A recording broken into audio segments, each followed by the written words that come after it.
स्वागत है आपका पॉजिटिव इनबॉक्स हिंदी चैनल पर। इस चैनल पर आपको नई नई और दिलचस्प कहानियाँ मिलती हैं। अगर आप पहली बार इस चैनल पर आए हैं तो चैनल को सब्सक्राइब कर लीजिए और वीडियो अच्छी लगे तो कमेंट और लाइक करना बिल्कुल मत भूलिएगा। पहाड़ों से घिरे हुए गांव अनंतपुर में रहते थे पंडित गंगाधर शास्त्री। पंडित गंगाधर शास्त्रों के बड़े ही ज्ञाता होने के साथ साथ बहुत ही बुद्धिमान और विद्वान आदमी थे। गांव के लोग उनकी बहुत ही इज्जत करते थे। अक्सर गांव वाले उनसे सलाह मशवरा भी किया करते थे।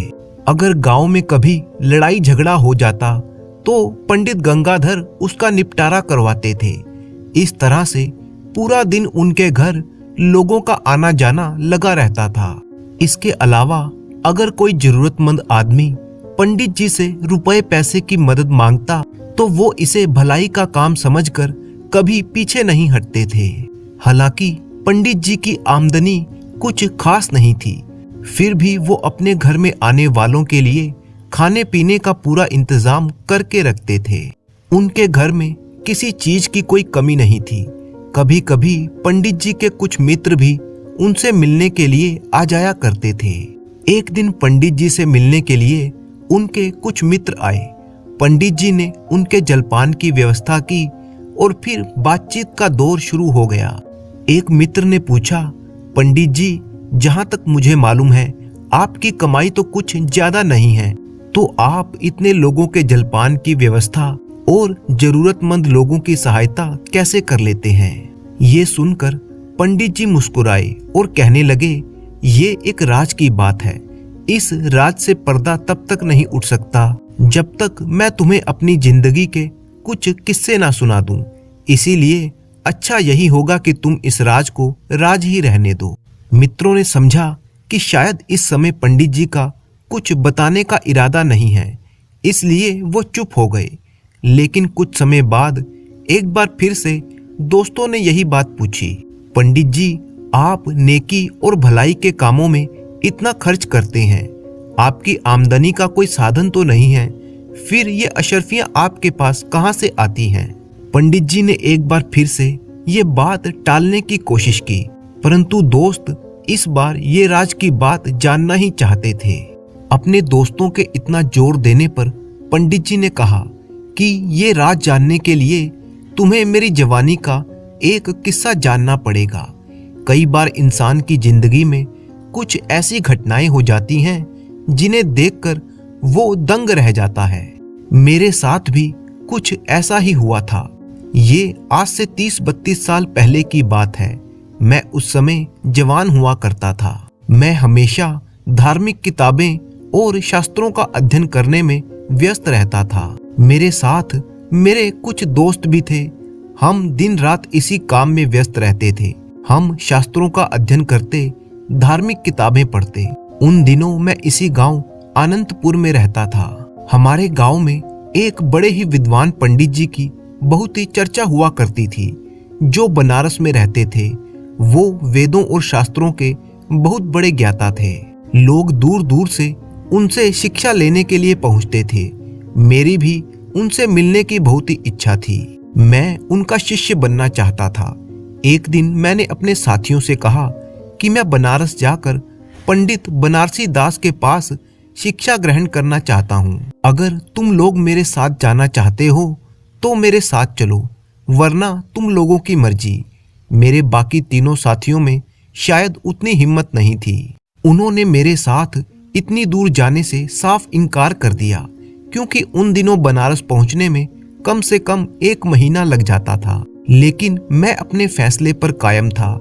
मैं घर से बनारस के लिए निकल पड़ा।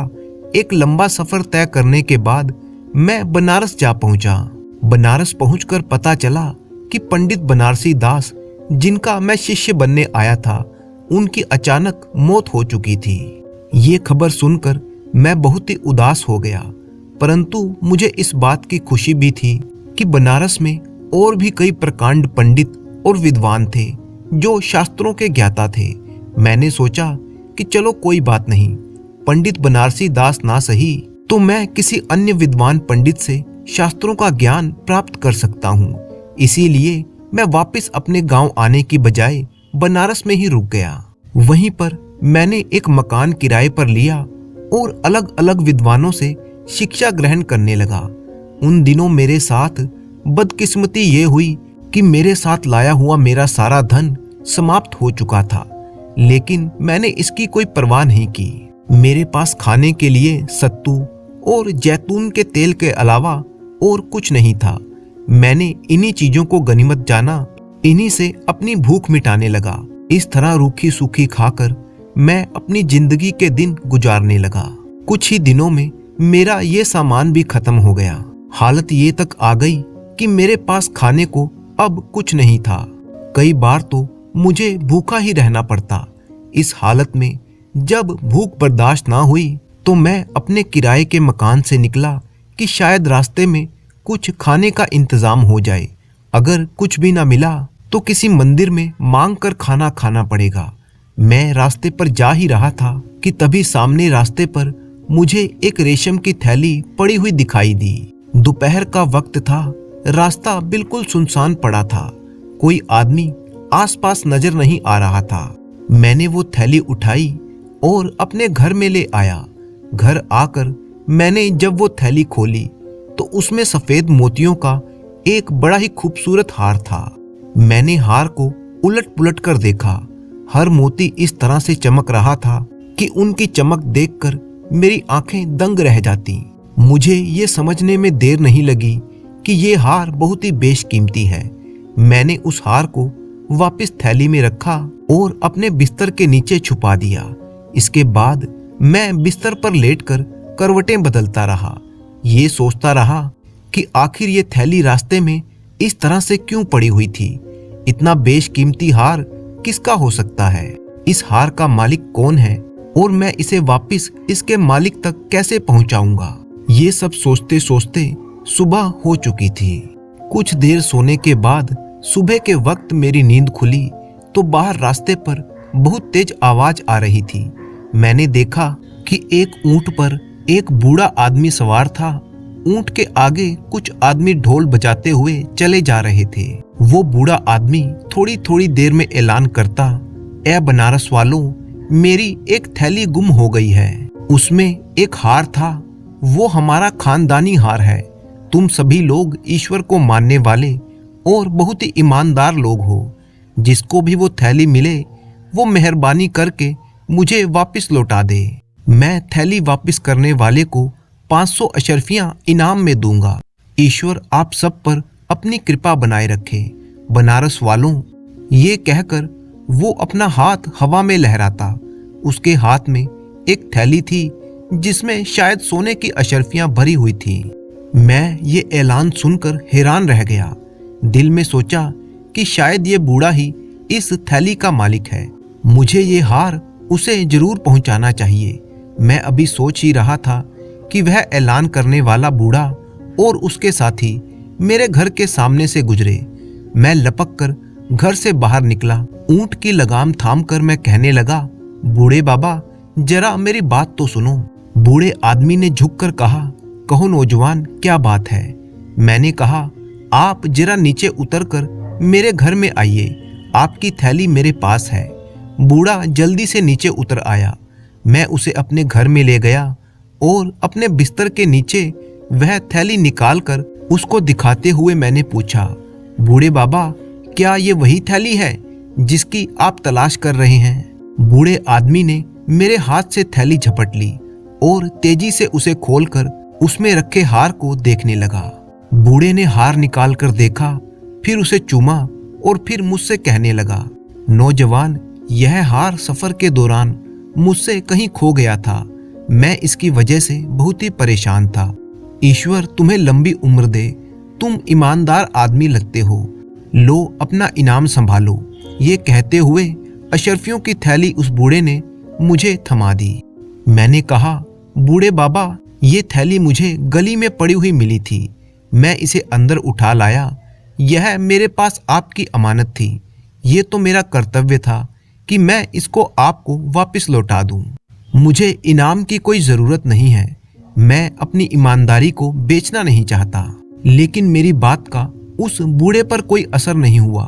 वह इसी बात पर अड़ा था कि मैं अशर्फियों की थैली ले लूं। मैंने बूढ़े से बहुत इनकार किया, परंतु वह भी अपनी बात पर जमा रहा। आखिर वह बूढ़ा नहीं माना और अशर्फियों की थैली मेरे पास छोड़कर चला गया। मेरे पास कुछ नहीं था, मैं भूखा भी था। फिर ना चाहते हुए भी मैंने वो थैली अपने पास रख ली। बूढ़ा चला गया। मैंने अपने लिए खाने का इंतजाम किया, अपने मकान के मालिक को किराया भी अदा किया। इसके बाद मैंने कई दिनों तक बनारस में ही रहकर कई विद्वानों के पास शास्त्रों का अध्ययन किया। इस दौरान मैं अपनी सभी जरूरतें जैसे खाना, कपड़े, इनको पूरा करने के लिए उन अशर्फियों को खर्च किया करता था। आखिरकार वो दिन भी आ गया जब मैंने जो कुछ भी सीखना था वो सीख लिया और वापस अपने गांव आनंदपुर जाने के लिए सफर पर निकल पड़ा। अपनी यात्रा के दौरान जब मैं गंगा नदी पार करने के लिए एक नाव में बैठा तो पता चला नाव का मल्लाह एक बड़ा ही अनाड़ी आदमी था, जिस कारण हम सब इतने डरे और सहमे हुए थे कि कोई किसी से बात नहीं करता था। थोड़ी देर के बाद अंधेरा छाने लगा और बारिश होने लगी। मल्लाह मौसम को देखते हुए भगवान को कोसने लगा। इसी दौरान नाव बीच नदी में हिचकोले खाने लगी। आखिरकार नाव टूट गई। उस समय हम पर जो मुसीबत टूटी उसका अनुमान लगाना बहुत ही मुश्किल है। आसमान में बिजली कड़क रही थी, नीचे नदी की ऊंची ऊंची लहरें, सफर करने वाले मुसाफिरों की चीख और पुकार सुनाई दे रही थी। मैंने उस समय आंखें बंद की और नाव के एक लकड़ी के तख्ते को पकड़ लिया। सारा दिन मैं उस लकड़ी के तख्ते को पकड़कर तैरता रहा। मुझे ये मालूम नहीं था कि मैं किस तरफ जा रहा हूँ और मेरे बाकी मुसाफिर साथी कहाँ पर हैं।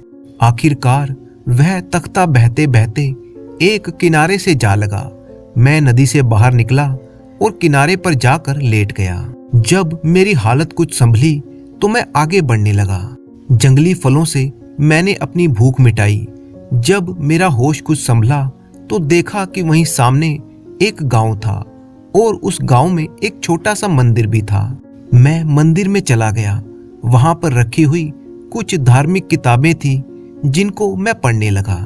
मुझे धार्मिक किताबें पढ़ते हुए देखकर कुछ लोग मेरे पास आ गए और मुझसे कहने लगे, अरे भले मानस, तुम कौन हो? मैंने कहा, मैं जाति से एक ब्राह्मण हूँ और शास्त्रों का ज्ञाता भी हूँ। वे लोग कहने लगे कि हे ब्राह्मण, हम लोग इसी गांव में रहते हैं, लेकिन हम लोग पढ़ना लिखना नहीं जानते। आपकी बड़ी मेहरबानी होगी अगर आप हमें भी पढ़ने लिखने की शिक्षा दो। मैंने उनकी ये पेशकश मंजूर कर ली और उनके बच्चों को शिक्षा देने लगा। उसके बदले मुझे सुबह शाम खाना मिल जाया करता था। धीरे धीरे वे लोग मेरी बड़ी ही इज्जत करने लगे। मैं उसी मंदिर में रहने लगा।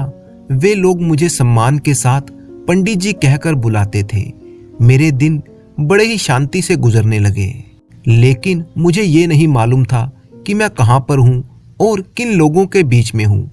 एक दिन उनमें से एक बुजुर्ग आदमी मेरे पास आया और कहने लगा, पंडित जी, इस गांव में एक लड़की रहती है जिसके माता पिता नहीं हैं, लेकिन उसके पास धन दौलत की कोई कमी नहीं है। आप एक बहुत ही शरीफ और ईमानदार आदमी हैं, साथ ही कुंवारे भी हैं। मेरी राय ये है कि आप उस बच्ची से शादी कर लें। इस तरह से आपकी गुजर बसर और भी आसान हो जाएगी। मैंने उस समय मना कर दिया, लेकिन वे लोग मुझसे प्रार्थना करने लगे। मुझे इतना मजबूर कर दिया कि आखिरकार मैंने उन लोगों की बात मान ली और फिर जल्दी ही मेरी शादी की तैयारियां शुरू हो गई। मेरी शादी उस लड़की से कर दी गई। शादी की पहली रात जब उस लड़की को मैंने देखा तो उसके गले में वही हार था जो बनारस में मैंने उस बूढ़े को वापस किया था। मैं हार देखकर बहुत ही हैरान हो गया और घर से बाहर जाकर लोगों को सारी बात बताई। मेरी बात सुनकर वे लोग बड़े ही खुश हुए। मैं इस बात पर हैरान था कि वो मेरी बात सुनकर इतने खुश क्यों हैं। मुझे परेशान देखकर वे लोग कहने लगे कि वो बूढ़े बाबा जिनको बनारस में मैंने हार वापस किया था, वो इस लड़की के पिता थे। आपसे पहले वही इस मंदिर के पुजारी भी थे। वे अक्सर कहा करते थे कि मुझे जिंदगी में सच्चे और ईमानदार लोग बहुत ही कम मिले हैं, लेकिन मुझे बनारस में एक ब्राह्मण नौजवान मिला था जिसने मेरा खानदानी हार वापस किया था। हे ईश्वर, मैं प्रार्थना करता हूँ कि मैं दोबारा उससे जरूर मिलूं ताकि अपनी बेटी की शादी उससे कर दूं। और देखिए, अब ऐसा हो भी गया। हम सब ईश्वर की इस लीला पर हैरान हैं और साथ ही खुश भी हैं। उनकी बात सुनकर मुझे बहुत ही खुशी हुई। मैंने ईश्वर का धन्यवाद किया और फिर अपनी पत्नी के साथ उसी कस्बे में रहने लगा। कई सालों तक मैंने वहां अपनी पत्नी के साथ बड़ी ही खुशनुमा जिंदगी बिताई, परंतु कई साल गुजर जाने के बाद मेरी पत्नी का देहांत हो गया। मैं फिर से अकेला हो गया। मैं कुछ और समय तक उस कस्बे में रहा, फिर उन लोगों से इजाजत लेकर मैं अपने गांव वापस लौट आया। वो हार अभी तक मेरे पास ही था। कस्बे वालों ने बड़ी ही खुशी से मुझे वो हार अपने साथ ले जाने दिया। जब मैं अपने नगर में वापस आया तो मैंने एक जौहरी को वो हार दिखाया। जौहरी को वो हार बहुत ही पसंद आया और उसने अशर्फियों से भरा हुआ एक थैला मुझे दे दिया और वो हार मुझसे खरीद लिया। मैंने अशर्फियां अपने पास संभाल कर रख ली। उन्हीं से मैं सारे खर्च किया करता हूँ। अब क्योंकि मैं वो धन नेकी के कामों में खर्च करता हूँ, इसीलिए उस धन में बरकत ही बरकत है। ये घटना सुनाने के बाद पंडित जी खामोश हो गए और ईश्वर की महिमा का बखान करने लगे। उनके दोस्त भी ये जानकर बड़े ही खुश थे कि पंडित जी को ये धन किस तरह से मिला। अब उनकी समझ में आ चुका था कि ईश्वर इंसान के अच्छे कामों का बदला अवश्य देते हैं, जैसे पंडित जी को भी मिला जब उन्होंने वो हार उस बूढ़े को वापस दे दिया, जिसकी वजह से उन्हें 500 अशर्फियां मिली और उनकी शादी हुई। फिर वो आज तक भलाई के काम करते आ रहे हैं। सारी बात जानकर पंडित जी के दोस्त बहुत ही खुश थे और संतुष्ट भी। इसके बाद वे लोग अपने अपने घर वापस चले गए और पंडित जी वापस अपने भलाई के कामों में लग गए।